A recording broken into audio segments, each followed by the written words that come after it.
February 1st, Democrat delegates will meet at their winter meeting to select their new chair. Jamie Harrison announced that he was going to be not seeking for re-election. And so a number of people are vying for that post. There are a total of 8 candidates. We've had 2 of them on the show. Now we're about to have our third. Ben Wikler is from Wisconsin, and he says that he believes he has the strategy to help Democrats win. Ben, glad to have you on the show. First and foremost, you heard Greg Pallas there talk about voter suppression, its impact. He says some 3.5 million votes across the country were suppressed that could have paved the way for Vice President Kamala Harris to actually win. What is your strategy to combat what he called Jim Crow trickery by the Republicans? You have to fight back on this, and you cannot just wait until the final stretch of an election. As Greg said, people who want to suppress votes, and they target black voters in Wisconsin and across the country, they do this year round. They do this in state legislative sessions. They do this through judicial elections. It's systematic. It's pernicious, and it is part of the worst history of our country, but it is very much here in the present. And I say this coming from Wisconsin. I live in a state where after Republicans took control in 2010 in the backlash against President Obama, they came into office. And what did they do? They ran on this and that economic issue. What they actually did is immediately smash unions, which they know have been the backbone of building up the multiracial working class in our state and across the country. They targeted black voters and young voters with voter suppression. There's actually an account from a whistleblower who was a Republican legislative staffer. He was in the room when Republican lawmakers were briefed on the impact on black and young voters, and obviously there's a lot of overlap, of the law that they'd proposed. And he said that they were giddy with excitement about the impact it would have. It went to court. Republicans won with right-wing judges. The law went into effect in 2015, and immediately you saw black turnout and college student turnout plummet in the state of Wisconsin before 2018. It's a core part of their strategy. They smashed unions, they suppressed votes, and they gerrymandered maps. And I've been the chair in Wisconsin for 5 years. We have a year-round voter protection operation. We operate all over the state, both in fighting in court, in working to make sure we're protecting votes at the polling place with voter protection hotlines, and going to city council meetings and organizing to make sure that there are polling places where there need to be, that Republicans can't take away voting rights over and over, and in fighting in judicial races where a lot of this stuff plays out, to make sure that when Republicans come for people's votes, that we're actually fighting back. And we've been able to make huge strides in unrigging our state. We've ended the gerrymander. We've restored some voting rights through state Supreme Court decisions. But this fight is still going, and it is going intensively under the radar. And we need a nationwide strategy, state by state, to fight back against it if we're going to have a shot in 2025, 6, 7, 8, 30, and beyond. But it also it's important for where Democrats control both legislatures or in the governor's mansion to be much more aggressive at changing the laws in those states when they have the power. And that's what, listen, Republicans do that. I mean, Democrats have controlled New York State government for some time, and New York State has literally had some of the most awful voting laws in the country. This is it. Republicans, when they get power, the first thing they do is they change the rules to ensure that the people who don't have power will never get power. And for Democrats, there's one part is the kind of campaigns you run, the organizing you do, your voter protection work. But the other piece is around governance, that we need to get serious about unrigging a system that is rigged against working people across race and ethnicity and geography. And so often what happens, Republicans ratchet things down. They target black voters with suppression. And then when Democrats come in, it's not the top priority. So that needs to change. The commitments we make when Democrats are running for office, they need to turn into immediate action as a top priority to make sure we don't spiral down into a situation where millions of people can't exercise their franchise. And in Wisconsin right now, we have a state Supreme Court race on April 1st. So in our state party right now, we have 81 staff members. We are knocking on doors all over the state in freezing weather this coming weekend, because we know that these races that often get no attention ultimately determine the rights that people exercise when it comes time for a presidential race. And the fight is so in our face in Wisconsin. The elections here are so close that we know to a certainty that if we're able to change these laws and actually restore the rights that everyone's supposed to have, that Vice President Harris would have won our state. Mandela Barnes would have won the Senate race in 2022. We know Republicans are doing this because they think that they've seen that they can win elections by doing it. But I think across the country, we need to sound the alarm because these things that are happening state by state right now, they're coming at us at a federal level. Republicans are planning massive assaults on voting rights through the U.S. Supreme Court, through Congress, through the Trump administration. It's all in Project 2025. The fight is here. And if we're serious about democracy, we need to take this seriously as the Republicans do. One of the things that white Democrats are going to have to own up to is that this is a party that is largely run by white consultants, white strategists. They control the money. They treat black staffers, black consultants, black pollsters, black campaign workers, and black voters as sharecroppers. The reality is that things have completely changed in that you cannot anticipate that black people are going to vote Democrat 90%. The further you get away from the civil rights movement, younger voters do not self-identify as Democrats. I say it consistently to the Biden campaign, the Biden-Harris campaign and the Harris-Walz campaign, that you're going to have to spend 3 to 4 times as much time and money talking to black people. You can't come to them 2 or 3 months out. It has to be a much longer period because the voters are changing. Yet the exact same white Democratic consultants don't listen. In the case of Vice President Kamala Harris's campaign, Jen O'Malley Dillon wouldn't listen. David Plouffe wouldn't listen. Stephanie Cutter wouldn't listen. And then it was even difficult.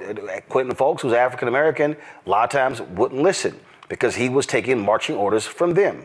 And so you have black folks in the party and outside who are frustrated, who are angry, and they're saying, well, all we see are white consultants becoming millionaires, having second homes, and black folks having to run campaigns with small amounts of money. What are you going to do to change that? So day one, we need to actually audit every single consulting contract that the Democratic National Committee has. I'm coming in with zero commitments to any consultant, to any vendor. We should start from ground zero and build out how we spend our money in a way that reflects our coalition, our values, the actual path to victory. And that's going to mean a ton more diversity, and specifically black vendors and pollsters and communications professionals. I know in this last election, folks like Terrence Woodbury with Hit Strategies and Cornell Belcher did extraordinary research that helped inform a ton of the work that happened in Wisconsin and across the country. But so many of the organizations and the people who are best at this, a rising black consultant kind of cohort of folks who have deep expertise in the communities that often feel like Democrats only show up at the last second. They didn't get funding until the very final stretch, and even that took moving mountains. And I mean, you had some firms that were created in 2023 that 100 million, 200 million in ad contracts were funneled through them, and it was like, what the hell kind of track record is that? And it seems like it is a constant insider game, and I know black firms, black ad agencies, Fuse out of St. Louis, Liquid Soul out of Atlanta, Carol H. Williams out of Oakland, reputable firms could not even get through the door, and they were being shut out completely. And then as a result, black-owned media was forced to starve big as a result of how they were being mistreated by those white ad agencies. So I will tell you, in Wisconsin, which is, I've been chair here for the last 5.5 years, our state party makes investments in the spring, not just in the fall, in black-owned media in Wisconsin. We are on black radio. We work with black newspapers. We work with candidates to make sure they're showing up on podcasts, on streaming platforms with different folks. We work with cultural influencers, black cultural influencers in Milwaukee and across our state, because we know that the places where people actually spend their time and attention, it is not just traditional corporate-owned media. It is a whole emerging cohort of different places. And we work hand in glove with black-led organizations on the ground that do organizing and communication and make sure that all the different political actors in our state are paying attention to the focus groups, to polling, to stuff where we're actually hearing from black voters directly. And that work is best led by people who understand the communities that they're researching. So we've built an engagement strategy that is year-round, that is actually showing up, and we can see in the numbers the impact that that's had. And this, I'm not saying this is just our state party. This is a unified effort across the union movement, grassroots organizations, and the media and communication work in our state. Milwaukee, which is where 70% of Black Wisconsinites live, it had the highest turnout of any city of the biggest 50 cities in the country. It was 89%. We added votes for Harris relative to Biden. And we did that by doing long-term, serious engagement and investment. And to me, that's the model. Like, it just doesn't work to have this be the kind of afterthought at the last second or something that requires a battle to do up front. We should actually build the plan together from the start. And it should be part and parcel of our theory about how we win elections at every level of the ballot. That it's not rocket science to do this.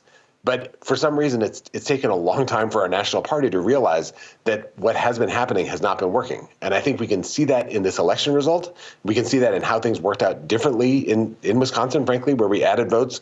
And I want to bring this nationwide. I think it's an urgent matter of necessity for us to do this. You cannot take Black voters for granted and expect them to always show up and always vote with our party. And this is, I want to say, Black women did vote in the exit polling. It's like 92% for Kamala Harris. This is an extraordinary level of commitment and engagement. And Black men did vote like 78, 80% for Kamala Harris. So this is not to say that this election result was the fault of Black voters who came through for the Democratic Party more than any other community in the nation.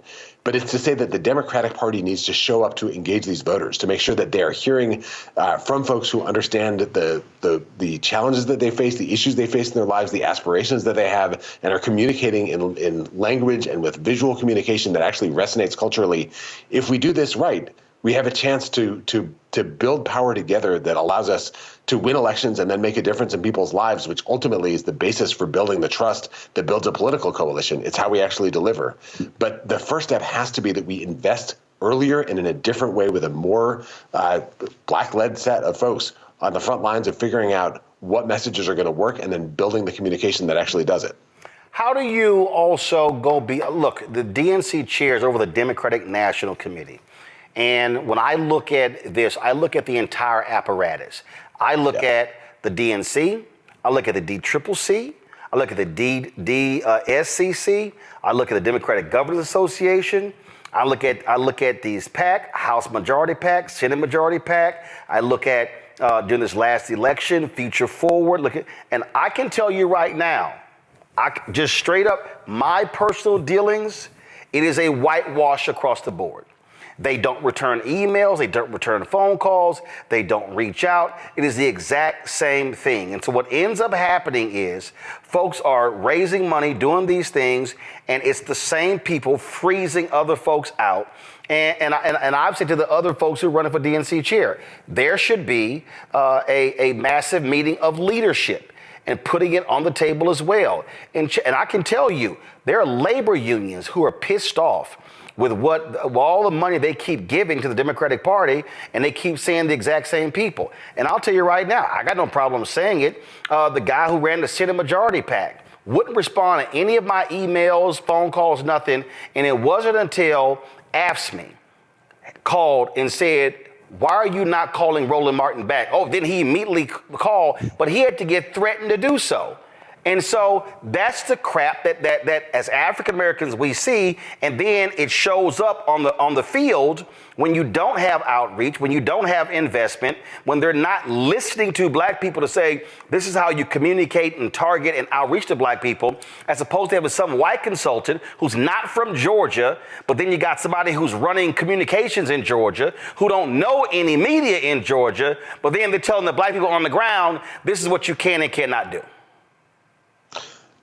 I will say we need a new day, and that's going to mean having these conversations and actually having people in the room in these conversations that can speak directly to the crisis that you're talking about. I'm honored in this race to have the endorsement of the four big public sector unions, the NEA led by Becky Pringle, the AFT led by Randy Weingarten, AFSCME led by Lee Saunders, and SEIU led by April Verrett. And that is three of the four big public sector unions have Black leadership at this moment. The union movement, as you know, is a multiracial movement.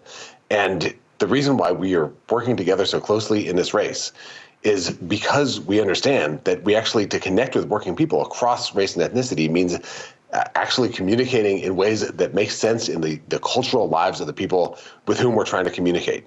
And that means that the people building those communications have to reflect those communities and actually understand who they're talking to and how people talk in real life, not just the way that people talk in polls where everything is crafted and every message takes 90 seconds. You actually have to go directly to the stuff that people talk about when they're trying to figure out how they're going to put the money together to pay bills and fill prescriptions at the same time. This has to be a movement that actually connects. And the Democratic Party, you're right, it's an ecosystem. It's a ton of different groups. We worked a lot with Collective PAC, and the ED of Collective PAC now is the executive director of the Democratic Party of Georgia and did extraordinary work. And Democratic turnout rose in Georgia as well. And it was, I think, nationally, we can learn a lot about how if we'd invested maybe a little bit earlier and had recognized that Georgia was the battleground state a little bit earlier, we could have had an even better result. But to me, this work has to be year-round with people at the table from the outset, which the union movement has to be at that table, building these plans. I think that the national party should be working with all the entities you mentioned and with unions nationally and in states to build out the long-term strategies up front and figure out. And this is, I think Leader Jeffries has a very different vision for who's going to be driving this work and making sure that we're actually working with vendors and with pollsters and with communications experts that understand how to interact and communicate to Black people. We have a chance to build a party that gets this right in a different way in these next 4 years. And if we do that, we can demonstrate that there's a better model that is going to be more effective, that is possible. And I think we'll be able to raise more money to invest more once you actually show results. And that's the work that we have to do. Before I go to my panel with questions, my last question for you, and I asked this of all the other two candidates I talked to, Ken Martin and Martin O'Malley. Are you also prepared to have a direct conversation with white working class voters and white voters? Everybody talks about, whenever conversations come up, people are very free to talk about Black voters, Latino voters, but they never want to say white voters. And I, look, I wrote this book here, White Fear, How the Browning of America is Making White Folks Lose Their Minds. I've been speaking on this since 2009 on CNN and every other platform. I've been seeing this since 2022. Everything that we're seeing right now, I actually wrote about it. And candidates and Democrats, when I see these stories, I hear Senator Bernie Sanders like, oh, we've lost the working class. I'm like, no, Bernie, the Black working class is still with you. It's the white working class. And Democrats have not been willing to have frank conversations with white working class people that they are choosing culture and they're choosing these culture issues over their economic interest. This is the only way that we've been able to do as well as we've done in Wisconsin. We don't win everything in Wisconsin, but Wisconsin is a majority white working class state. Most Wisconsin voters are white voters without a college degree who make, working class, middle class salaries. It's a state with pretty low unemployment rates, but it is not a state of there's right-wing billionaires. We don't have a lot of liberal billionaires in the state of Wisconsin. And we organize everywhere, we communicate everywhere, and we've trained our county party chairs on the race class narrative, which is a way of communicating where you say, why Republicans are appealing to racism? It's because they're trying to divide voters by race in order to rip off everyone. It's explaining why Republicans use these attacks, and they use them in every election in our state.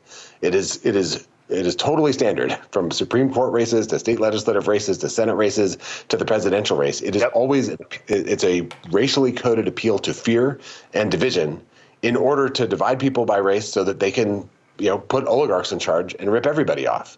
And we actually communicate about this, and it works. There was a study, an analysis that looked at Wisconsin and Minnesota. And, it's no secret that white working class voters have moved away from Democrats across the board. In Wisconsin, they've shifted 4.9 points from 2018 to 22. In Minnesota, they shifted 8.9 points. We have a lot more to do if we want to gain ground, but we've slipped much less than our neighboring states, and we do much better. I think in every single county in Wisconsin, Democrats overperform with white working class voters relative to the national average. There was a big Washington Post study that looked county by county and found that Greene County in Wisconsin is the county with the largest white working class population that Biden won. It's 71% white working class voters. Right. Where Biden won in 2020, and we actually got more votes. We got more votes in most rural counties in Wisconsin in 2024 than we did in 2020. So you're exactly right that Democrats cannot just ignore this. And if they do, they're going to keep losing elections. And I agree with you that so much of the punditry is like, oh, Democrats lost because black voters didn't show up or Latino voters didn't show up. And most of the voters in this country are white voters. If you're not communicating and organizing for them, but it doesn't work if you pretend that the racist attacks aren't happening. That is the central Republican strategy. So you actually have to meet it head on and explain why they're doing it in a way that allows you to bring the conversation back to the fact that no matter what the color of your skin is, everyone needs a roof over their head and they need food on the table. And Republicans want people to think about something else because actually economic solidarity has always been the bedrock of building a multiracial democracy. I got to get 3 questions in 2 minutes. Right. Makongo, make it, I know, because Ben has a heart out at 7. Makongo, go with your question. My question is about the youth divide in the Republican Party. They all gathered around Trump, 78 years old. They fell in line. What is your strategy for addressing the challenges that exist between the elder members of the party and the younger members? Ben? So part of this is about where we communicate. And that, I think the Republican Party right now is showing up in a lot more alternative media, new media spaces. It's showing up a lot more on long-form podcasts and on vertical video, these places where young people overwhelmingly get their news. This program, my guess is, has a significantly younger average audience than cable news and certainly younger than newspapers. And as Democrats, we don't do enough to invest in working with creators and working with people that are building alternative media spaces. So one piece of this is where we communicate. And then the second thing is what it is that we're communicating when we're there. And if you look at how the right has especially spoken to young people and to young men, it's so much about their aspirations and what they want to do. Yep. It's people that are trying to figure out how to get ahead, how to build wealth. It's people who are hustling and grinding and trying to figure out how to make it work. And as Democrats, we're often talking about people like they're under attack, and they are, that's real. But we also have to speak to what they want to do with their lives and be a party that is felt to be a partner in trying to build the lives that everyone wants to lead. So it is both where and what we communicate. And to get those things right, we need as a party to be working both with candidates and with consultants and pollsters and vendors that understand how to do this because they've lived it. And this is the media environment in which they live their lives as well. So it's every step in the chain. But to me, the end point has to be Republicans can't dominate the discussion about what Democrats are about. We need to tell our own story and show up in ways that demonstrate we actually get what's happening in people's lives. All right. That was a long answer, Ben.